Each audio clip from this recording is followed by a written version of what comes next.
ওই অংশটা থেকে পুঁজ বেরিয়েছে, মুখে ধীরে ধীরে এগুলো সব প্রচণ্ড ফুলেছিল ওর।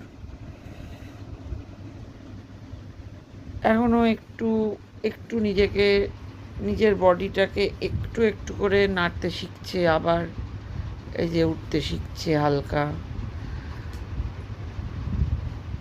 দিনের বেশ কিছুটা টাইম আমি ওকে এনে খাটেই রাখছি, কারণ খাঁচার ভেতরে এগুলোতে আঘাত পেলে আরও বেশি বিপদ হবে।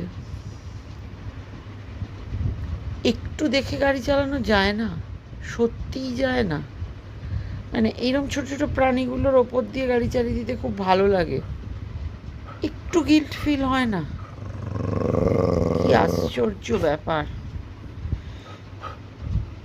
কি আশ্চর্য ব্যাপার।